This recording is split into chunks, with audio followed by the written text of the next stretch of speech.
आफू प्रधानमन्त्री हुने, आफू रक्षा मन्त्री हुने, अनि मैले चाहिँ प्रमाण अरूसँग माग्ने, त्यो सुहाउने कुरा हो। प्रमाण त स्तरीय संसदीय संयन्त्र समिति गठनै गर्न भन्ने आछ। यसमा धेरै छलफल नगरौँ, किन गर्दाखेरि चाहिँ यो गैर जिम्मेवारी कुरा हुन्छ। मुलुकलाई हामी यही भएर यो मुलुकलाई यो रसातलमा धसिराखेका छौँ, हामी जिम्मेवारी बनिरहेका छैनौँ। मैले त्यही भएर यहाँलाई जोड्न खोजेको यो राजनीतिक इस्युको रूपमा उठाउन थालिया हो यो विषय। अब के हो भन्दाखेरि चाहिँ विगतमा जे भयो अब गल्ती कमजोरी भयो भने पनि सच्याउने कुरा हो, सुधार्ने कुरा हो, त्यसलाई करेक्सन गरेर चाहिँ अगाडि बढ्ने कुरा हो, मुलुकलाई क्षतिबाट बचाउने कुरा हो। त्यस कारण चाहिँ हामी अब नयाँ ढङ्गले जानुपर्छ। अब छलफल धेरै आवश्यक छैन। अहिले अब प्रधानमन्त्री बोलिसक्नु भएको छ, यसको पक्षमा म रहदिनँ, मैले सम्झौता गर्दिनँ भनेर उहाँले स्पष्ट भन्नुभएको छ। हामी त्यसैमा विश्वास गर्ने हो, त्यही अनुसार त हामीले अगाडि बढ्ने हो। यति धेरै चर्चामा आउनुको कारण चाहिँ के हो?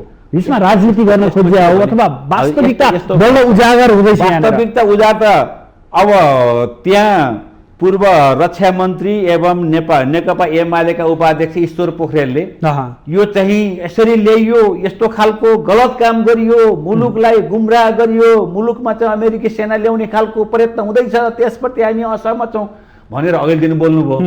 अर्को दिन हेर्दा के देखियो?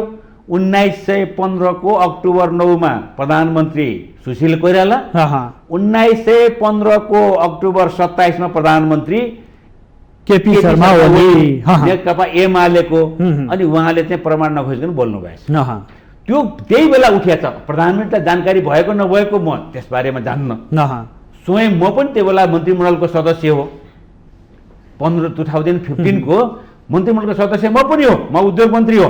तर त्यति बेला चाहिँ हामीलाई त्यहाँ चर्चा त भएन। तपाईले जानकारी पाउनु भएन? पाएन। त्यो क्याबिनेट भित्र बसेर पनि तपाईले जानकारी प्राप्त भएन? के थियो भने नेपाल सरकारसँग छलफल भएको भयो, त्यो सदनमा आउँथ्यो। त्यो चाहिँ अब त्यति बेलाको परराष्ट्र मन्त्री भीमराव हो है, त्यति बेलाको पार्टीको निर्णय अनुसार चाहिँ उहाँहरूलाई चाहिँ फिर्ता बोलाइएको छ। त्यो ठाउँमा नयाँ मान्छे पठाइएको छ। नयाँ मान्छेको चाहिँ नयाँ चाहिँ मान्यज्यूहरूको मन्त्रीमण्डलमा शपथ ग्रहण र चाहिँ कार्यभार जिम्मा चाहिँ हुन्छ। त्यति हो, यति मात्रै हो। पार्टीले निर्णय, यसले पार्टीभित्र तिक्तता सिर्जना गरेका छैन। हिजो पठाउँदाखेरि तिक्तता हुने भएदेखि त हामीले हिजो छोड्नु पर्ने हो।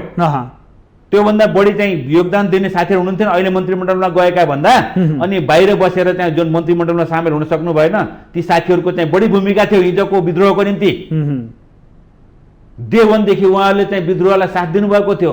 उहाँहरू नपर्दाखेरि खुसी भएर चाहिँ पार्टी पद्धति, पार्टीको निर्णय मान्नुपर्छ भनेर भन्न हुने। अहिले चाहिँ साथीहरू चाहिँ मन्त्रीमण्डल 6 महिना 8 महिना खाइसकेपछि अनि उहाँहरूलाई रिप्लेस गर्दाखेरि चित्त दुखाउनु पर्ने ठाउँ हुन्छ। जे बोल्न नि पाइन्छ मन्त्री भएपछि। अब उहाँलाई इन्ट्रीमा बोलाउनुहोस्, मन्त्री हुँदाखेरि के बोल्न पाइन्छ, के बोल्न पाइन्न। होइन, तपाईँको पार्टीमा अनुशासन पनि त हेर्ने विभाग होला नि, छैन? अनुशासन विभागले त्यो सबै रेकर्ड राखेको छ। त्यो सबै कुरामा चाहिँ अनुशासन आयोग चाहिँ हाम्रो जानकार छ र त्यसलाई चाहिँ अब भोलिका दिनमा आवश्यक परे आजै पनि ती सबै कुराहरू अनुशासन आयोगले पार्टीले गर्छ। कुनै विकल्प पनि छैन र कुनै शङ्का गर्ने ठाउँ पनि छैन। यो सङ्घीय निर्वाचनसम्म यो गठबन्धन निरन्तर जान्छ र चाहिँ निर्वाचनमा सिट बाँडफाँड आफ्नो ठाउँमा कति के हुन्छ त्यो आफ्नो ठाउँमा छ, तर गठबन्धन कायम हुन्छ। अब अन्तिम प्रश्न यहाँलाई सिद्धबाबा सुरुङ मार्गको प्रश्न धेरैजनाले उठाइदिनु भन्नुभएको छ। यहाँहरूले राजनीति गर्ने ठाउँ बनाइदिनु भयो त्यसलाई भन्ने प्रश्न छ।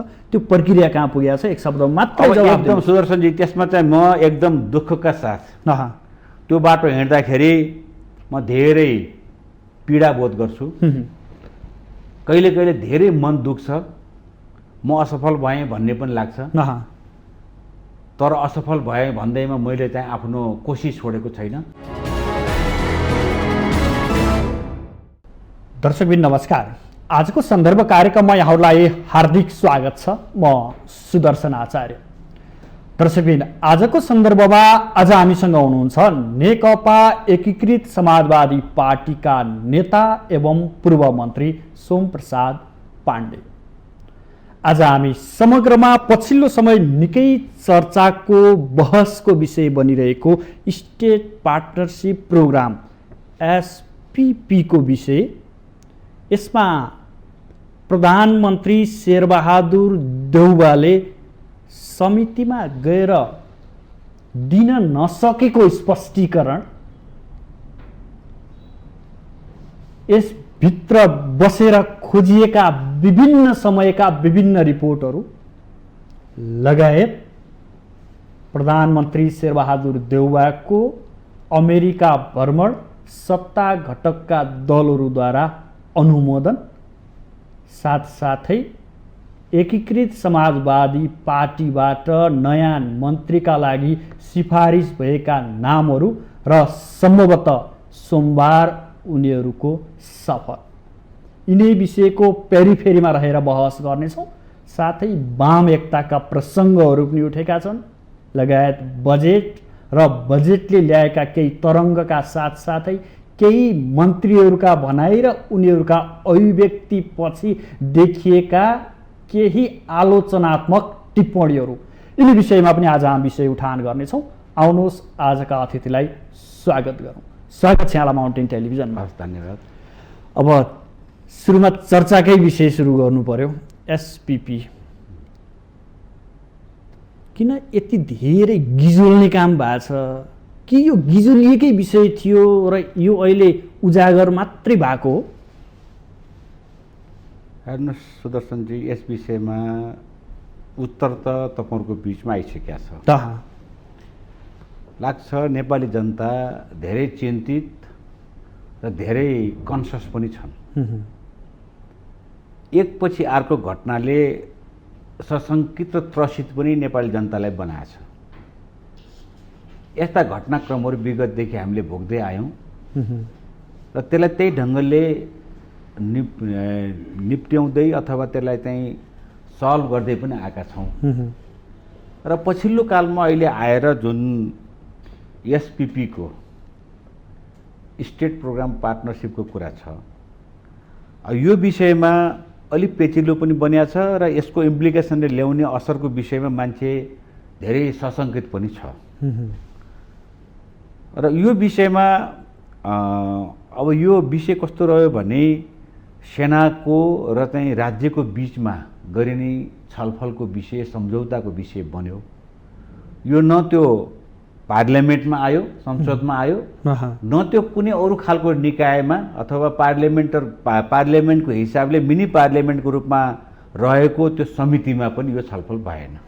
यो पहिलो पटक छलफल हुँदैछ र यो सरसर्ती हेर्दाखेरि 2015 को 9 अक्टोबरमा यो सुरु भएको देखिन्छ। त्यस बेला प्रधानमन्त्रीजीहरूले कति चासो लिनुभयो र कतिको जानकारी बनाइयो आफ्नो ठाउँमा छ। त्यो बेलाको प्रधानमन्त्री सुशील कोइराला हो।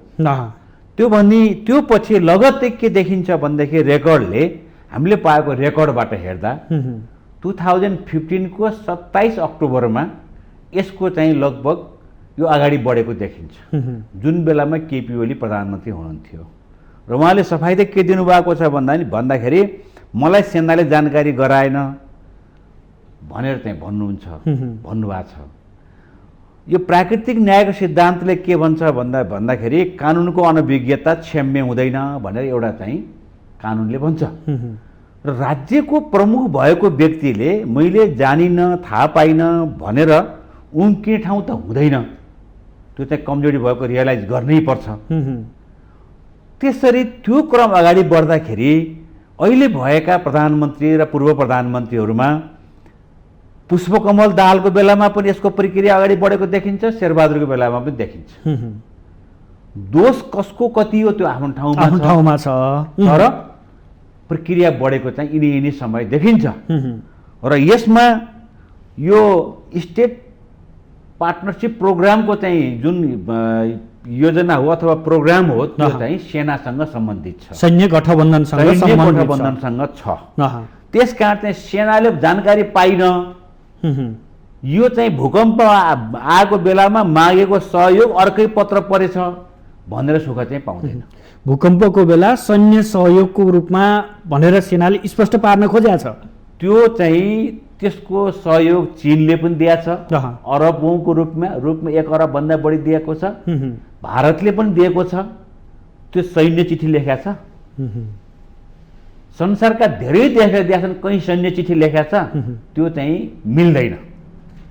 यो चाहिँ सरासर नेपाली जनताप्रतिको अपमान हुन्छ, नेपाली जनताप्रतिको छलछाम फटै हुन्छ यो। त्यसकारण कला भन्नु त नेपाली मेरो चाहना त दोष कला दिने त नेपाली सेनालाई दिने। सुन्नुस् न, अब त्यसकारण चाहिँ मैले यही भन्न खोजिराखेको छु, त्यो अब इन्डो पेसिफिक स्ट्राटेजीसँग कति मेल खाने के हुने, इन्डो पेसिफिक स्ट्राटेजी भनेको 2004 सुरु भएको, 2014देखि नेपालमा एप्रोच गरेको, त्यसपछिका दिनमा कन्टिन्युटी रूपमा चाहिँ यसलाई अगाडि बढाएको, आएर एमसिसी पनि त्यसै यस्ता खालका कुरा आछन् नि, त्यो एउटा पार्ट हो। त्यसकारण चाहिँ अब यो चाहिँ एसपिपी पनि अब यसरी चाहिँ अगाडि बढ्ने कुरामा चाहिँ कति हदसम्म त्यसको चाहिँ अब त्यो छलफल र चाहिँ त्यसका विषयवस्तुमा केन्द्रित रहेको थाहा छैन। तर चाहिँ के छ भने यसमा सेनाले नै पत्रचार गरेको देखिन्छ। अब त्यसमा कति प्रधानमन्त्री लगायत सरकारलाई जानकारी दिएको त्यो आफ्नो ठाउँमा छ, यी सबै कुरा आफ्नो ठाउँमा छन्। तर पनि के हो भनेदेखि हाम्रो र मेरो एक व्यक्तिगत कुरा गर्नु छ भने मुलुकको अहितमा हुने अथवा चाहिँ भोलि गएर त्यसले ल्याउने दुष्परिणामको विषयमा हामी सजग हुनुपर्छ र मुलुकलाई कुनै पनि भोलिका दिनमा त्यसको माध्यमबाट असर गर्ने गरी कुनै गतिविधि भयो भने त्यो चाहिँ मान्य हुँदैन। त्यसकारण चाहिँ यसको निम्ति अब नयाँ तरिकाले जानुपर्छ। हेर्नुहोस्, संसारमा कत्रा कत्रा ठुल्ठुला सन्धि सम्झौताहरू पनि अनि बदर गरेको इतिहास छ, हामीले पनि गरेका छौँ। हामीले कतिपय माग पनि राखिराखेका छौँ, त्यसको बिच छलफल पनि चलेको छ। 1950 को सन्धिलाई त हामी अब त्यसलाई चाहिँ रिभाइज गर्दैछौँ भने यो त ठुलो कुरा होइन। त्यसकारण अब के हो भने अहिले अब चाहिँ छलफल छ। तपाईँले सोध्न खोजेको प्रश्नको उत्तर म अहिले दिन्छु कि अहिले चाहिँ जुन खालको छलफल भएको छ यो सदनमा पनि व्यापक उठ्यो। यस विषयमा हामी भाग पनि ल्यायौँ, कुराहरू पनि गऱ्यौँ। छलफल उठ्दाखेरि चाहिँ कसैले अलि पोजिटिभ वेबाट, कसैले नेगेटिभ वेबाट, कसैले यथार्थमा रहेर, कसैले यसलाई अतिरञ्जित बनाएर सबै काम भएको छ।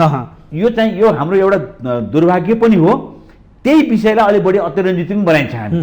रियालिटी भन्दा पनि अलि बढी गरेर जनतामा सशङ्कित हुने, उनीहरूलाई त्रसित गर्ने खालको वातावरण पनि बन्छ। त्यसकारण चाहिँ यी सबै कुरा त आफ्नो ठाउँमा छन्। तर पनि के हो भन्दाखेरि अब यो जुन खालको चाहिँ एसपिपी आयो, यो चाहिँ हाम्रो सोच चाहना भन्दा फरक कुरा आइराखेको छ। मलाई लाग्छ चाहिँ नेपाली जनता र नेपालको सरकार यो चाहँदैन र यसलाई चाहिँ अब अहिले प्रधानमन्त्रीले के सोलुसन निकालेको हामीले पाएका छौँ भन्दाखेरि यसलाई यसरी अगाडि बढ्न हामी दिँदैनौँ, दिन अहिले आवश्यक छैन, यो चाहिँ लागू हुँदैन, यो लागू गरेर म चाहिँ दिन्न। म अब यहाँ कतिपय शङ्का के आयो, प्रधानमन्त्रीको अमेरिका भ्रमण भन्ने बित्तिकै ठ्याक्क यो एसपिपीसँग जोडिएर जोड्न चाहेकै त्यहीँनिर थियो। जस्तै प्रधानमन्त्रीको अमेरिका भ्रमण हुँदैछ, यो त मलाई सबै उत्तर आफै दिन्छु है। तपाईँले प्रश्न नसोध्दै तपाईँको लाइनमा प्रश्न होला, तर पनि म यतिको जवाफ दिन्छु। त्यसकारण चाहिँ अब अहिले जुन खालको चाहिँ आएको छ, बाहिर बढी चर्चा आएको छ, एउटा कुरा त क्लियर के हुनुहोस् भन्दाखेरि चाहिँ हाम्रो प्रधानमन्त्रीले मुलुकलाई अहित हुने खालको काम चाहिँ म गर्दिनँ भनेर घोषणा गर्नुभएको छ। यसमा चाहिँ हामी ढुक्क हौँ। तर अन्तर्राष्ट्रिय सम्बन्ध समितिमा जान डराइरहनु भएको छ। प्रधानमन्त्री गएर जवाफ दिनु पर्दैन, जवाफ दिनको निम्ति उहाँ तयार हुनुहुन्छ। अब अहिले गठबन्धनको चाहिँ साथीहरूसँग, गठबन्धनका नेताहरूसँग उहाँहरूको व्यापक छलफल भएको छ।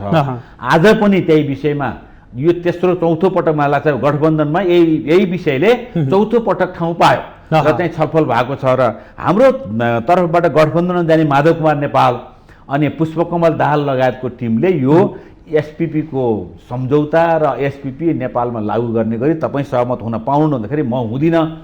तपाईँहरूले चाहे पनि, तपाईँले भने पनि म हुन्न भन्ने जस्तो प्रधानमन्त्री देउबाको कमिटमेन्ट छ। त्यसो भए गठबन्धनभित्र गठबन्धनभित्र हुने भनेको चाहिँ पार्लियामेन्ट प्लस चाहिँ भोलि अमेरिकाको भ्रमणको कुरा होला। यी सबै कुरामा चाहिँ उहाँले त्यति कुरा समितिमा आएर प्रधानमन्त्री देउबाले 5 मिनट मात्रै समय छुट्याएर दिएको भए विषयमा चाहिँ समितिले कसरी बोलायो, कहिले बोलायो, उहाँको अनुकूलता प्रतिकूलता के थियो त्यो हामीलाई थाहा छैन।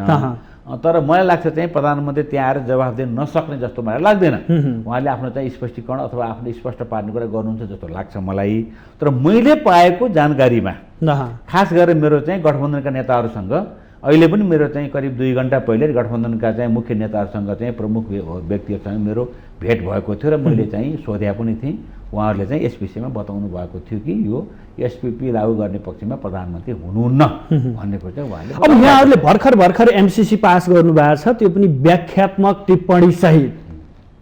यही समयमा त्यसपछिका घटनाक्रम हेर्ने हो भने अमेरिकी गतिविधिहरू केही बढेको देखिन्छ। अब एउटा कुरा चाहिँ सुदर्शनजी, यहाँनिर चाहिँ अहिले एमसिसीलाई जोडेर अहिले एसपिपी आएको होइन। एसपीपीको पत्रचार गर्नको निम्ति नेपाली सेनाले त्यही ढङ्गको आफ्नो चाहिँ रुल्समा आफ्नो चाहिँ एउटा प्रक्रियामा राख्यो र अगाडि बढ्यो। त्यताबाट लाने प्रयास गरिँदैछ अहिले। म भन्दैछु अब अर्को कुरा के हो भनेदेखि हामी फेरि क्लियर हुनुपर्छ र त्यहाँ कुनै छिपाउनु पर्ने जरुरी छैन। जब 2004मा एसिया पेसिफिक स्ट्राटेजीको चाहिँ सोच अमेरिकाले ल्यायो, त्यसपछिका दिनमा चाहिँ आफ्ना गतिविधि अगाडि बढाउने कुरामा अमेरिकाले पनि कम गरेको छैन। यी सबै राष्ट्रले आफ्नो आफ्नो खालको चाहिँ स्ट्राटेजी बढाएकै छन्। आज तपाईँ युक्रेनको कुरादेखि लिएर रसियाको कुरादेखि अमेरिकाको चाहिँ आइपिएसको कुरा गर्नुभयो भने, इन्डिया पेसिफिक स्ट्राटेजी कुरा गर्नुभयो भने कतिपयले छोला त्यो आफ्नो ठाउँमा छ। हामी अहिले चाहिँ एमसिसी पास गर्दाखेरि कुरा गऱ्यौँ भने त्यसमा अरू खालका चाहिँ शङ्का पनि गरियो, हामीले पनि शङ्का गऱ्यौँ। तर के छ भने एमसिसी पास यत्तिकै भएको छैन। जे पत्र अमेरिकाले पठायो त्यसलाई स्वीकार गरेर पठाइएको अवस्था होइन।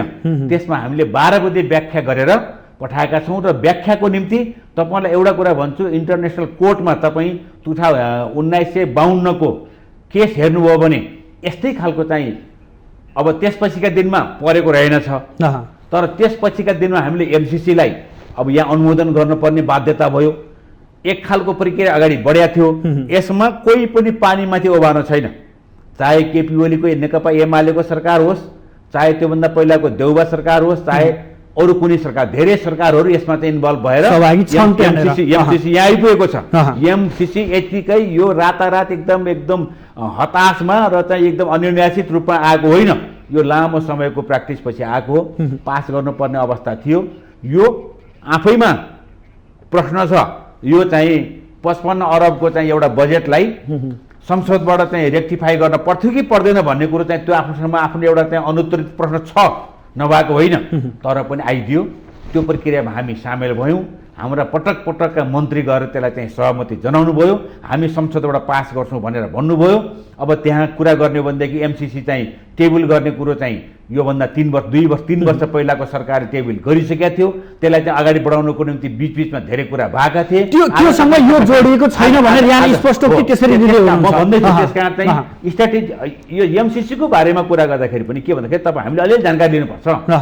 एमसिसीको बारेमा चाहिँ सरकारमा भए पनि नभए पनि सबै राजनीतिक दलहरू मनबाट यसलाई स्वीकार गर्ने पक्षमा हुनुहुन्थ्यो।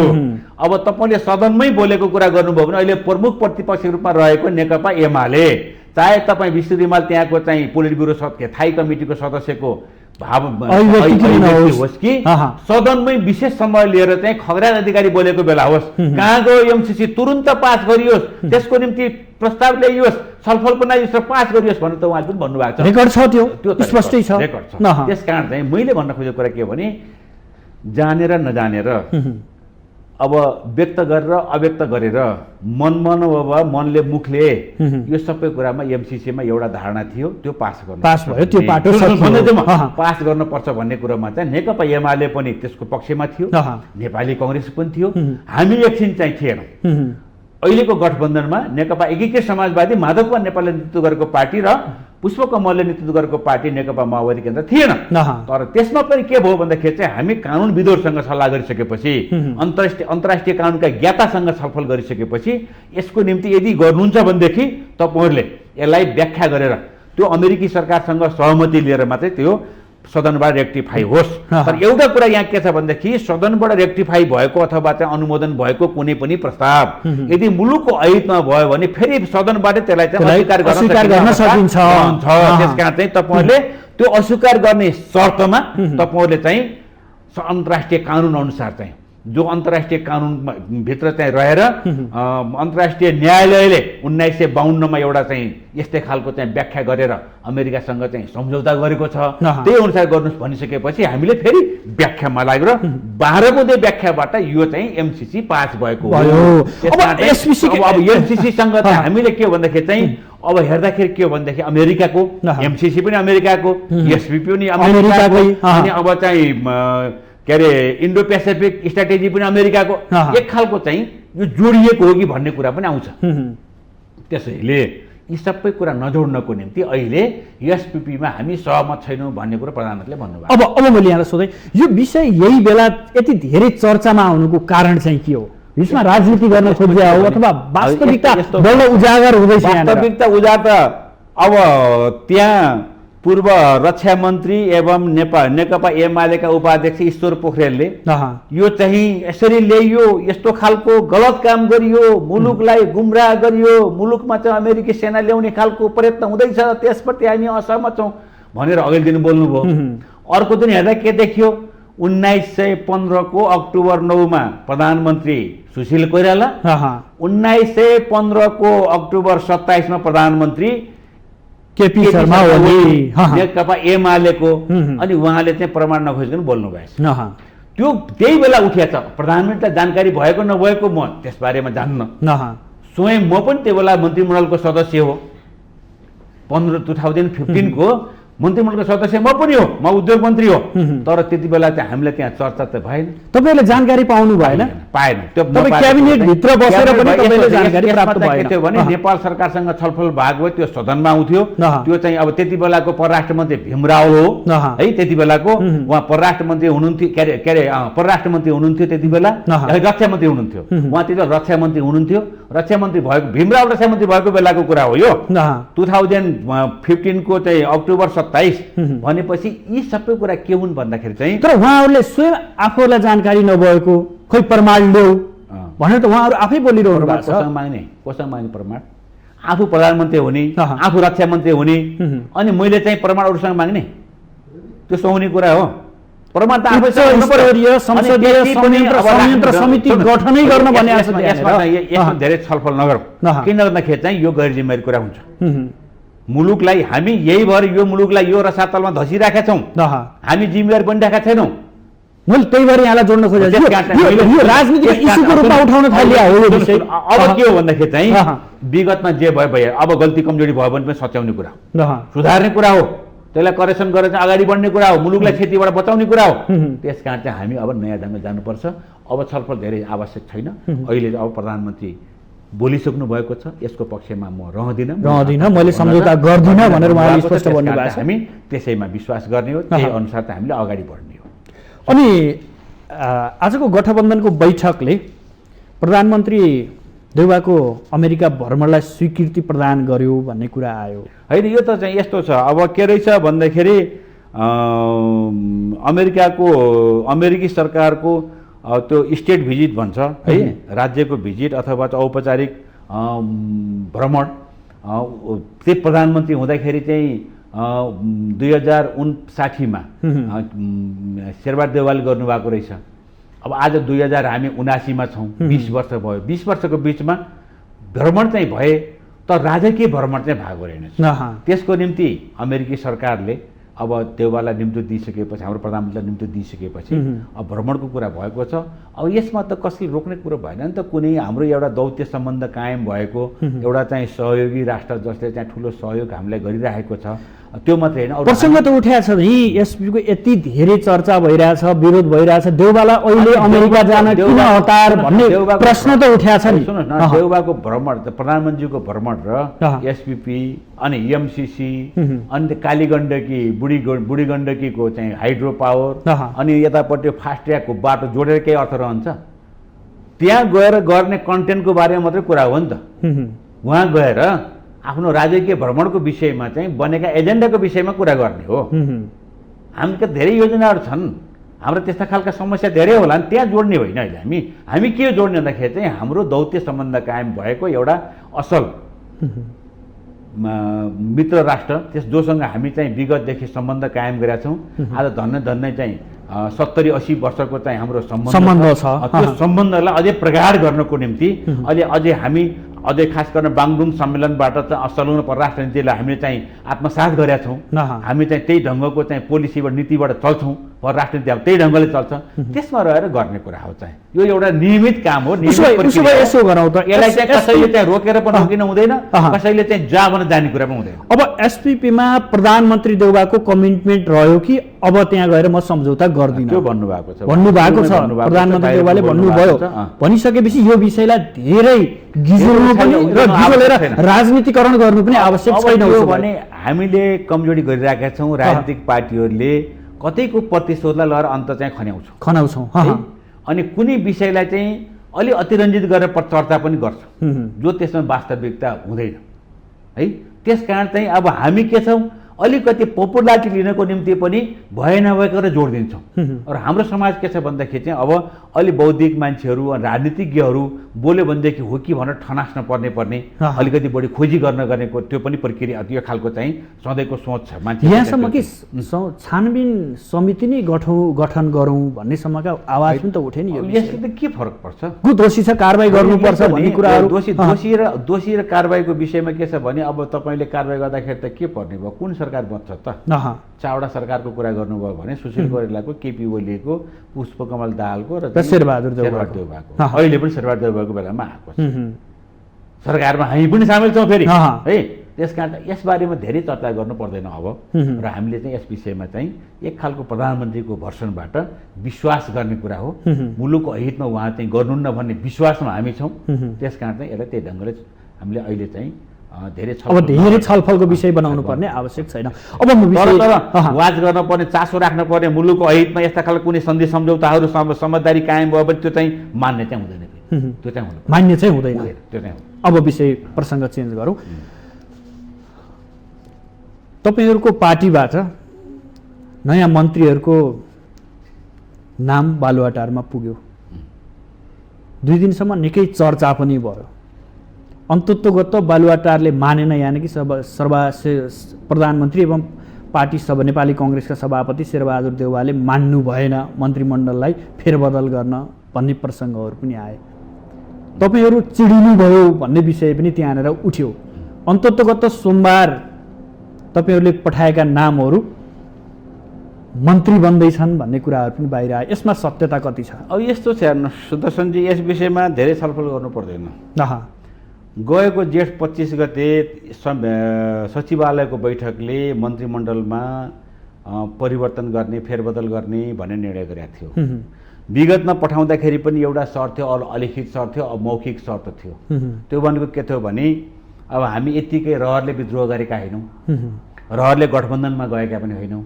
परिस्थिति निर्माण भयो। जब 2077 सालको पुस 5 गते संसद विघटन भयो, जसमा चाहिँ संविधानमा प्रधानमन्त्रीलाई संसद विघटन गर्ने अधिकार थिएन। यत्तिकै विघटन भइसकेपछि यो मुलुकमा चाहिँ एक खालको विद्रोह सुरु भयो। त्यो विद्रोहले गठबन्धन जन्मायो। गठबन्धन जन्माइसकेपछि यसका चाहिँ सबै कुराहरू मैले यहाँ व्यक्त गर्नुपर्ने आवश्यकता छैन। तर यो गठबन्धन रहर कसैको चाहिँ लडले चाहिँ बनेको होइन। यो बाध्यता हो। यदि गठबन्धन नभएको भएदेखि तपाईँले अहिले चाहिँ गएको 79 सालको वैशाख 30 गते चुनाव गर्न पाउनुहुन्थ्यो कि पाउनुहुन्थेन? त्यो पनि आफ्नो ठाउँमा त्यो सम्मको सन्तास थियो है। र हामीले चाहिँ लामो समयबाट लडेर लिएर आएको संविधान यो कुन अवस्था रहन्थ्यो त्यो पनि आफ्नो ठाउँमा छ। भन्न सकिने राम्रो पनि हुन सक्थ्यो होला, तर शङ्का केमा थियो? योभन्दा विच्छेद हुन्छ कि भन्ने शङ्का पनि थियो। तपाईँ ल्याएको सङ्घीय लोकतान्त्रिक गणतन्त्र जसलाई सुदृढ गर्न पर्नको निम्ति अझै हामी लाग्नुपर्ने छ। हामीले ल्याएको लेखेको संविधानमा समाजवाद पुग्ने लक्ष्यको निम्ति हामीले धेरै ठुलो पूर्वाधार तयार गर्नुपर्ने छ। त्यो हुन्थ्यो कि हुन्थेन? त्यहाँ पनि त्रास थियो। त्यहाँ पनि त्रास थियो। यी सबै कुरा आफ्नो ठाउँ। त्यसकै कारणले गठबन्धन जन्मिएको हो र गठबन्धन बनेको। यो रहरले होइन, खुसीले होइन। म खुसीले चाहिँ गठबन्धनलाई समर्थन गरेको छैन, तर बाध्यता भयो गठबन्धन गर्नुपर्छ। त्यसभित्र गठबन्धन भइसकेपछि मन्त्रीमण्डल गठन भयो। हो, परमादेशबाट 2078 सालको असाढ 28 गते फैसला भयो। 29 गते शपथ ग्रहण, 30 गतेबाट बहाली हुनुभयो प्रधानमन्त्री। गएर चाहिँ 78 सालको असोजको 22 गते मन्त्रीमण्डलले पूर्णता पायो। पूर्णता पाउँदाखेरि नेकपा एकीकृत समाजवादीबाट पनि 5 जना मन्त्री सामेल हुनुभयो। सामेल हुँदाखेरि एउटा शर्त थियो, छलफल भयो। त्यसलाई लिखित गरेको होइन, तर 6 महिनाको निम्ति यो गठबन्धनको सरकारमा यो टिम गएर काम गर्ने, त्यसपछि अर्को 6 महिनाको निम्ति फेरि त्यसपछि बाँकी रहेकोलाई अर्को टिम जाने भन्ने आलो पालोको सहमति भएको। कारण के हो यसमा बताइदिन्छु म। विद्रोह गर्ने साथीहरूले मन्त्रीको आकाङ्क्षा राख्नु भएको थियो। मन्त्रीको आकाङ्क्षा राख्दाखेरि चाहिँ समान स्तरका साथीहरू, ठिक छ एउटा समय चाहिँ तपाईँहरूले काम गर्नुहोस्, त्यो काम गरिसकेपछि अनुभवी साथीहरू हुनुहुन्छ, फेरि पनि तपाईँहरूले गरेको कामलाई कन्टिन्युटी दिनको निम्ति अर्को टिम जान्छ। यो कुरा भएको। यो कसैले होइन भन्छ भने पनि त्यो चाहिँ गलत कुरा हो। कसैले लुकाएर लुक्नेवाला छैन। तपाईँहरूको बिचमा पनि आएकै कुरा सम्भवतः यही टेलिभिजनमा आएर मैले यो कुरा राखेको थिएँ। साथीहरूलाई 6 महिनाको निम्ति हामीले चाहिँ अहिलेलाई पठाउँदैछौँ भनेको भन्नुभयो। त्यो के त्यहाँ पनि भित्र अलिअलि म पनि त्यो निर्णय गर्ने अनि छलफलको चाहिँ भूमिकामा यहाँ पनि म पनि कहिलेकाहीँ बस्ने गर्छु है। म सचिवालयमा छैन तर पनि म बस्ने गर्छु।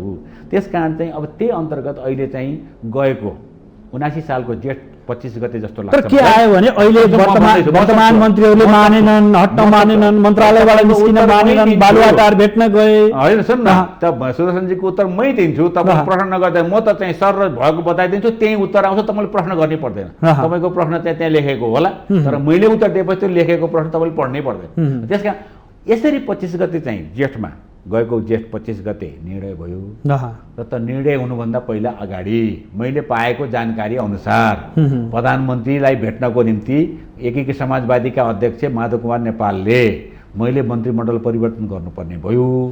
त्यहाँ त्यो ठाउँमा अरू थप साथीहरूलाई पठाउनु पर्ने भयो, उहाँलाई फिर्ता बोलाउनु पर्ने भयो। त्यसको नि तपाईँले चाहिँ यस्तो गर्नुपर्दाखेरि चाहिँ ठिक छ, त्यो तपाईँको पार्टीको कुरा हो, उहाँले भनेको भन्ने कुरो मैले जानकारी पाएको थिएँ। त्यसपछि त्यो भइसकेपछि मात्रै अनि सचिवालयको बैठकले उहाँहरूलाई चाहिँ फिर्ता बोलाउने र अरू थप पठाउने भनेर निर्णय गरेको थियो। एउटा अर्को कुरो फेरि हिजो पनि उहाँहरूलाई नसोधिकन को बन्छन् भन्ने थाहा थिएन तर गएको मलाई लाग्छ 78 सालको वैशाख असोजको 21 गते साँझ फल्नालाई यसपटक 6 महिनाको निम्ति मन्त्रीमण्डल पठाउने भन्ने निर्णय पनि त्यही सचिवालयले गरेको थियो। उहाँलाई सोधेर तपाईँले पठाउँदैन मन्त्रीहरूलाई थाहा थिएन। चाहना धेरैको थियो, त्यसमध्ये एउटा म पनि हो। पर्छु कि भन्ने आश गरेको, हत्तपत्त लिस्ट हेर्ने मान्छे मै पनि हो, मेरो पनि नाम आयो कि भनेर, तर आएन। तर त्यो चाहिँ सचिवालयले निर्णय गरेको थियो। मन्त्रीबाट फिर्ता आउनु पर्ने छ भन्ने सूचना समेत दिन खोजिएन। बनाउँदाखेरि पनि म पनि इच्छुक मान्छे हो, अर्थात् मेरो पनि त्यो ठाउँमा नाम जान सक्ने व्यक्ति हुँ, तर गएन। न मलाई थाहा थियो न त्यो अरू मेठमण्डललाई थाहा थियो। मेठमण्डलले चाहिँ चित्तै देखाउनु भयो, उहाँको आउँछ ढुक्क हुनुहुन्थ्यो। एक किसिमले वचन पनि दिएको थियो उहाँलाई, तर आएन न भनेपछि यो चाहिँ पार्टीले गर्ने निर्णय हो। यस्ता कुरामा हो, यही हो पार्टीको कार्यकर्ता। पार्टी विभाजनमा अहम भूमिका खेलेका नेताहरूलाई मन्त्री बनाउने त्यति बेला आश्वासन यहाँहरूले दिनुभएको। विभाजनलाई एउटा करेक्सन गर्नुहोस्, विद्रोहमा उठेका साथीहरू, संविधानलाई अवज्ञा गरेर गरिएको संसद विघटनमा असहमति जनाउने सांसदहरू त्यहाँ सुरु गरौँ है। त्यस कारण चाहिँ पार्टी विभाजन होइन, त्यो देखि विद्रोह देखेको संसद विघटन देखेको त्यसलाई चाहिँ अस्वीकार गर्ने, त्यसलाई प्रतिगमन भयो, योले चाहिँ संविधानलाई हाम्रो व्यवस्थालाई चाहिँ असर गर्छ, गर्न हुँदैन भन्ने मान्छेहरूको टिमलाई गठबन्धन बन्यो। त्यसपछि सरकारमा सामने मौका आयो। मौका आउँदाखेरि आलो पालोको कुरा भएकै हो। एउटा कुरा न हिजो उहाँलाई मन्त्री बनाउँदाखेरि कसैले चाहिँ पहिलो अघिल्लो दिन जानकारी दिएको थियो, न अहिले जानकारी दियो। मै थिएँ, मेठमणि चौधरी हुनुहुन्थ्यो, जीवनराम सेठ त हामी एक ठाउँमा बसेका थियौँ। हामी त बर्बाद हामी त परिएन त। हिजो बुढाले त हामीलाई त अलिअलि आश्वासन दिएको हो भनेका थियौँ हामीले, तर हामी परेन, उहाँहरू पर्नुभयो।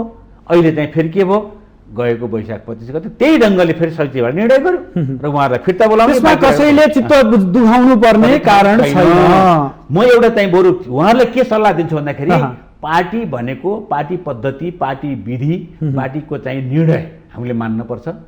मानिएन भनेदेखि एक ठाउँमा नमानेको चाहिँ त्यो कुनै पनि पार्टीको कार्यकर्ता नेतालाई भोलि अरूले पनि अस्वीकार गर्ने अथवा अरूले पनि शङ्का गर्ने ठाउँ रहन्छ। हामीले पार्टी निर्णय स्वीकार्ने त्यति मात्रै हो र भने केही मन्त्रीहरूले त हामीसँग उनीहरू उताभन्दा बढी सांसद त मसँगै छन् भनेर पनि भन्नुभयो भन्ने किसिमका अभिव्यक्तिहरू पनि सार्वजनिक यस्ता कुराहरूलाई हामी छलफलमा ल्याउनु पर्दैन। किनकि चाहिँ अहिलेको समयमा कसैले कसैलाई यहाँ आएर अनि टिम बनाएर फलाना सङ्ख्या यति सङ्ख्या छ भन्ने कुरो चाहिँ त्यो चाहिँ गलत कुरा हुन्छ। आवश्यकता पनि अहिले आउँदाखेरि पनि उहाँहरू आउँदाखेरि पनि खुसी साथ एक्लै आएको हो। यहाँ कसैले कसैलाई चाहिँ कन्भिन्स गरेर टिम बनाएर त्यसको चाहिँ एकदम म चाहिँ पार्टीको टिम गुटको सदस्य हुँ अथवा ग्रुपको सदस्य भनेर कोही आएको होइन। आफ्नो इच्छाले माधव नेपाललाई सहयोग गर्ने नेकपा एकीकृत समाजवादी एउटा चाहिँ पार्टी बनिसक्यो, यो पार्टीलाई सहयोग गरौँ। अब 2078 सालको भदौ 9 गते पार्टी जब दर्ता भयो त्यसपछि त्यो पार्टीलाई सहयोग गर्ने हिसाबले विगतमा पनि उहाँहरू यतै हुनुहुन्थ्यो अहँ। है सहयोग गर्ने हिसाबले उहाँहरू चाहिँ आएर सहयोग गर्नुभएको। त्यस कारण चाहिँ त्यो कसैले धेरै कुरा नगरे हुन्छ है। 18 जना छन् 20 जना छन् भनेर चाहिँ त्यो कसैले भनेर चाहिँ पत्याउँदा पनि पत्याउँदैन। त्यो भन्दाखेरि झन् आफ्नै उहाँहरूको अवमूल्यन हुन्छ। त्यस कारण चाहिँ दूर नबने ठिक हुन्छ।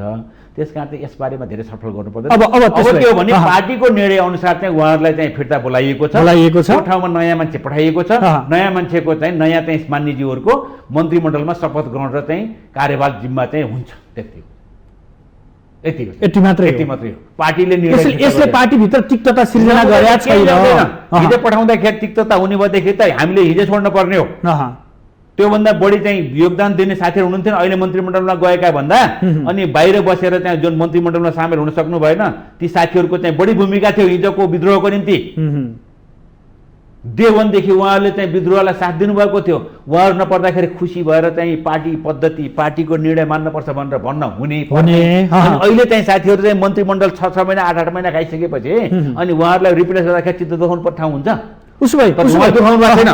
उहाँहरूलाई हुनसक्छ केही कुरा लागेको हुनसक्छ तर उहाँहरूले पार्टीको कुनै पनि त्यस्तो नेताले चित्त दुखाउँदैन। बाहिर जति आएको छ त्यो होइन बिल्कुल। उहाँहरूलाई बरु के हो भने बजेटसम्म यसो गएर चाहिँ मुख देखाएर चाहिँ बजेटको जवाफ दिन पाए हुन्थ्यो भन्नुभएको थियो। प्रतिनिधि सभाका सदस्यहरू प्रतिनिधि सभा दिनुभयो। अब सकियो। अब त्यो त सकियो भनेपछि चाहिँ अब फेरबदलको निम्ति कुनै अप्ठ्यारो पर्दैन। उहाँहरूले पार्टी पनि छोड्नुहुन्न।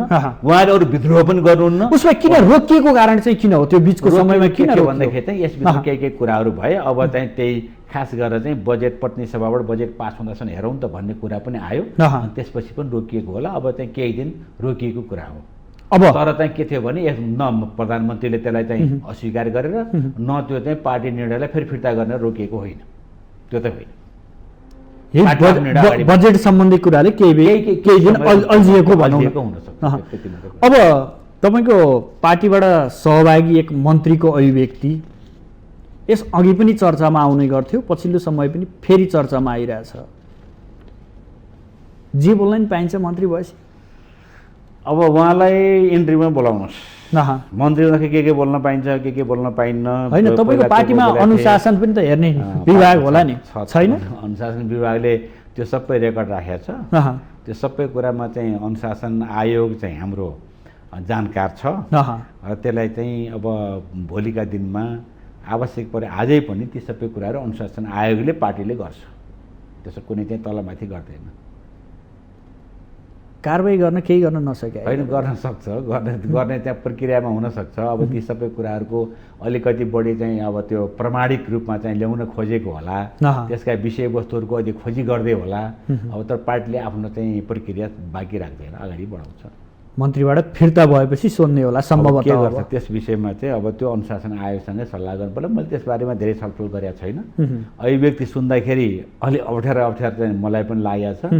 अब एउटा विभागीय मन्त्रीको अहिले मात्रै हो अरे भने यस अघि पनि दोहोरिएकै घटना हो नि। उहाँले दिएका अभिव्यक्ति त यस अगाडि पनि सार्वजनिक भएका हुन्। त्यस्तो थियो। कहिले उहाँले चाहिँ अब टङ स्लिप भएको कुरा पनि गर्नुभएको थियो। त्यसपछि हाम्रो अध्यक्ष कमरेडसँग पनि धेरै छलफल भयो। अब अध्यक्ष कमरेडले पनि त्यसबारेमा अध्ययन गरेरै होला। उहाँलाई चाहिँ एक खालको अब अलि उन्मुक्ति दिएको जस्तो पनि लाग्छ। त्यो के भयो त्यहाँभित्रको कुराहरू छन्। त्यस कारण चाहिँ अब मलाई लाग्छ चाहिँ पार्टीमा कसैले कुनै खालको बदमासी गरेको खण्डमा त्यसलाई क्षम्य चाहिँ हुँदैन। पार्टीले क्षमा दिँदैन है, क्षमा दिँदैन। त्यसको प्रक्रियाको निम्ति चाहिँ केही समय लाग्ला। त्यसका तथ्य सत्यहरू प्रमाणहरू खोजी गर्दै होला। त्यही भन्नु सक्छ। अब यो विषय पनि यहाँलाई धेरै उठाएन। अब यहाँले अलि धेरै महत्त्वका साथ उठाउने गरेको र हिजो बहस गर्ने गरेको विषय वाम एकता। हिजो उठाउनु भयो, जोगाउन सक्नु भएन। अहिले फेरि यो विषयले अलि प्राथमिकता पाएको जस्तो देखिरहेछ पछिल्लो समय। पहिलो कुरा सुदर्शनजी, म आफूलाई असफल सम्झेको छु है। म पार्टी एकताको निम्ति म धेरै लागेँ।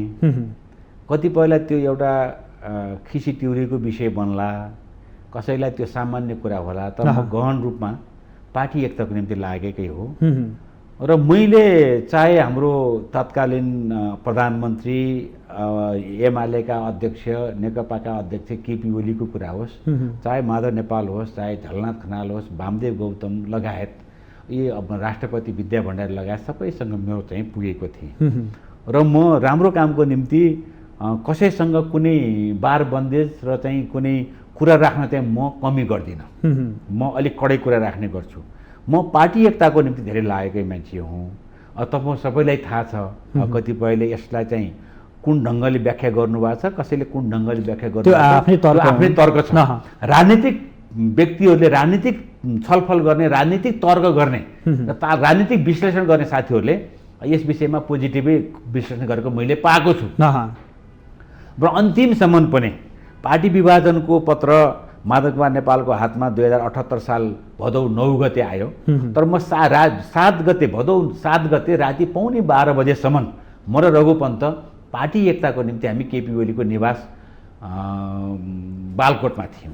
त्यस कारण चाहिँ यी सबै कुराहरू छन्। तर एउटा कुरा सुदर्शनजी मलाई चाहिँ फेरि प्रश्न पनि के पारो भन्दाखेरि चाहिँ कुनै के अरे केन्द्रीय कमिटीको अथवा थाई कमिटीको माइनटले सोमप्रसाद पाण्डेलाई पार्टी एकताको निम्ति जिम्मा दिने भनेर दिएको त होइन। फेरि हेर्नुहोस् चाहिँ म स्वतस्फूर्त रूपमा लाग्नु भएको है। हुन त म हिजो पनि नेपाल सरकारले दिएको एउटा उच्च स्तरीय अधिकार सम्पन्न राजनीतिक वातावरणको संयोजक पनि कुनै बेला म धेरैसँग वार्ता पनि गरेको छु र धेरैलाई मैले चाहिँ द्वन्द्वसँग सम्बन्धित ती चाहिँ पार्टीहरूलाई चाहिँ मूलधारमा लिएर आएर चाहिँ हस्ताक्षर गरेर उनीहरूलाई चाहिँ नेपालको संविधान मान्ने गरी पनि प्रवेश गराएको छु। यो काम त गरेको मैले हिजो विगतमा पनि। र सुरुदेखि नै मेरो एउटा सदाशयता हो, मात्रै के हो भने यो देशको कम्युनिस्ट आन्दोलन जोगिनुपर्छ भन्ने मेरो मान्यता, त्यसको निम्ति मैले गरेको। किनखेरि यदि चाहिँ 63 देखि 65% 63% भोट आएको कम्युनिस्ट जनमत त्यो चाहिँ नबिग्रोस् भन्ने हो।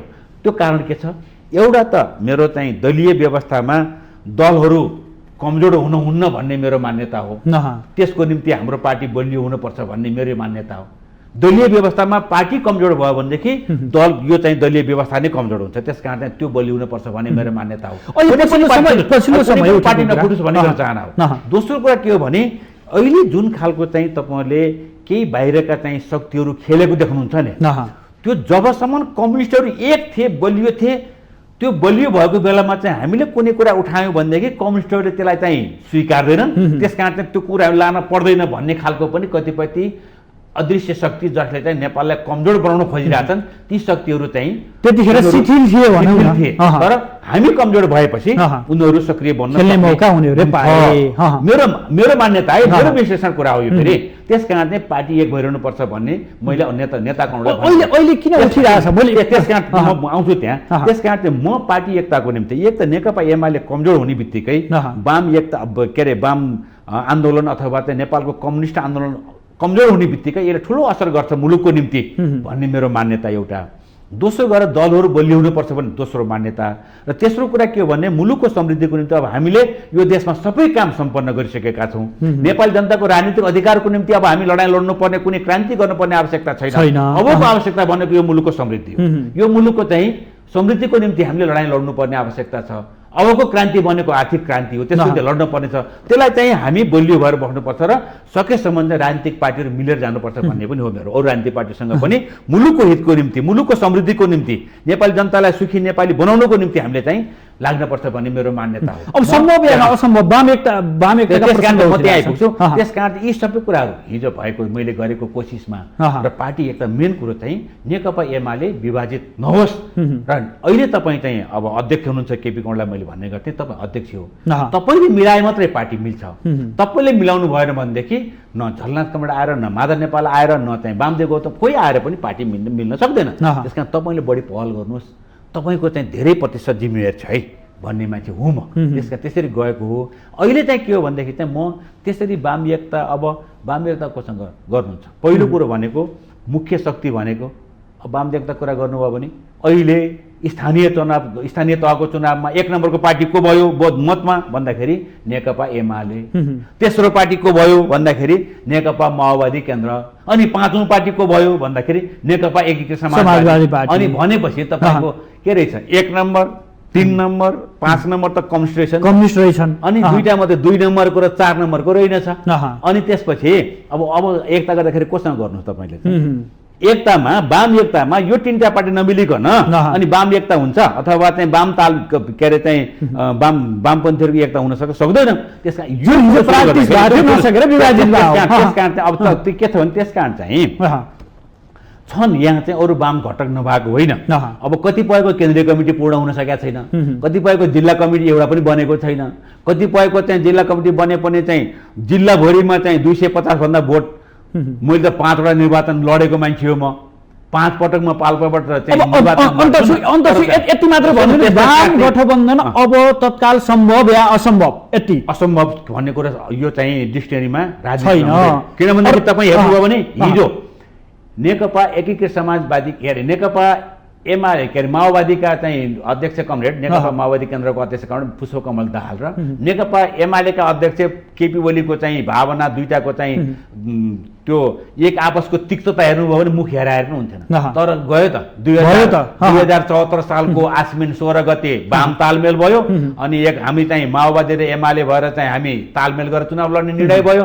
2075 साल जेठ 3 गते गइसकेपछि पार्टी एकता भयो। हुने रहेछ त हुने रहेछ। असम्भव भन्ने कुरा केही पनि छैन। तर अहिले तत्काल त्यो देखिँदैन। राजनीति के हुन्छ भने असम्भावनाभित्र पनि सम्भावना लुकेको हुन्छ। त्यस कारण चाहिँ सम्भावना पनि छ तर चाहिँ अहिले चाहिँ देखिँदैन। त्यति मात्र। अब 5 दलीय गठबन्धन सत्ता गठबन्धन संघ र प्रदेशको निर्वाचनसँग सँगै जाने सम्भावना कति छ? सम्भावना होइन, यसमा चाहिँ कुनै विकल्प पनि छैन र कुनै शङ्का गर्ने ठाउँ पनि छैन। यो सङ्घीय निर्वाचनसम्म यो गठबन्धन निरन्तर जान्छ र चाहिँ निर्वाचनमा सिट बाँडफाँड आफ्नो ठाउँमा कति के हुन्छ त्यो आफ्नो ठाउँमा छ तर गठबन्धन कायम हुन्छ।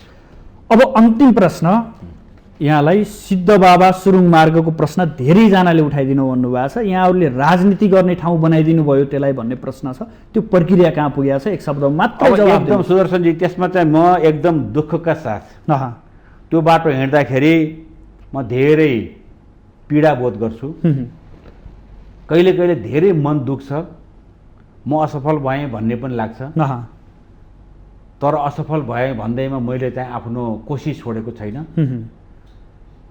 जब यो त्योभन्दा अगाडि पनि थियो, अझै खास गरेर चाहिँ 2074 सालको निर्वाचनपछि म निर्वाचनको चाहिँ शपथ नलिँदै मैले 74 सालको मक्सिर 21 गते निर्वाचन सम्पन्न भइसकेपछि म निर्वाचित भएँ। छोटोमा माघको 8 गते मैले चाहिँ त्योभन्दा अगाडि मैले स्विस गभर्मेन्टसँग चाहिँ you have good experience for this tunnel road so that please support me for the DPR भनेर मैले भनिसकेपछि राजदूतलाई okay first of all I will discuss with my group then after that will decide and I will call you पनि भन्यो। मलाई मान्छे पनि पठाइदियो। यहाँको चाहिँ सडक विभागसँग कम्प्रोमाइज गरेर मिलाएर मैले चाहिँ त्यहाँ गएँ अनि त्यसपछि सुरु भएको हो। 2074 सालको माघ 8 गतेबाट स्विस एकजना प्राविधिक गएपछि त्यो बाटोको टनल रोडको निम्ति हामीले सुरु गऱ्यौँ र त्यसपछि मैले रघुवीर महासेठलाई पनि मन्त्रीलाई लगेँ। मन्त्री त्यसपछि विष्णु पौडेल अर्थमन्त्री हुनुभयो त्यति बेला पनि लगेँ। त्यसरी गइसकेपछि अहिले डिपिआर तयार भरेर अनि 10 अरब 15 करोड पैसा चाहिँ खातामा गएको 2076 साल मक्सिर 10 गते 10 अरब 15 करोड पैसा चाहिँ स्रोत सुनिश्चित भएर बसेको छ र त्यसपछि ठेक्का लाग्यो। ठेक्का लागिसकेपछि अहिले चाहिँ ठेक्का चाइना कम्पनीले पाएको छ र यो बाटो बन्छ। तर केमा दुखी मात्रै के भन्दाखेरि जुन ढिला भयो नेपाल सरकारलाई हामीले चाहिँ सदनमा मैले त कति उठाएँ, सदनमा म चाहिँ अनसन बस्छु पनि मैले भने, म धर्ना बस्छु भने त्यसपछि अलिकति सरकार तात्यो। तर आज 74 सालदेखि 74 सालको माघ 8 गतेदेखि आज तपाईँ हामी 79 सालको असार 5 गते छौँ तर पनि अहिलेसम्म त्यहाँ चाहिँ गएर काम सुरु भएको छैन। तर के भने एउटा चाहिँ ग्यारेन्टी के भयो भने अब ठेक्का लागेको छ, काम बन्छ, सुरुङ मार्ग बन्छ, त्यो क्षेत्रका जनताहरू सुरक्षित रूपमा यात्रा गर्न पाउँछन्। यसमा यहाँहरूको ताकेता बारम्बार रहन्छ। दुखी चाहिँ समय लिएकोमा छु तर सफल भयो प्रयत्न त्यसमा पनि खुसी छु। हस्, आइदिनु भयो आफ्नो महत्त्वपूर्ण समय र महत्त्व विचार अभिव्यक्त गरिदिनु भयो। यहाँलाई विशेष आभार। हस्, धन्यवाद। दर्शकबिन हुनुहुन्थ्यो नेकपा एकीकृत समाजवादी पार्टीका नेता एवं पूर्व मन्त्री सोमप्रसाद पाण्डे। भोलि फरक विषयवस्तु र फरक अतिथिका साथ उपस्थित हुनेछु। आजलाई भने बिदा दिनुहोस्। नमस्कार।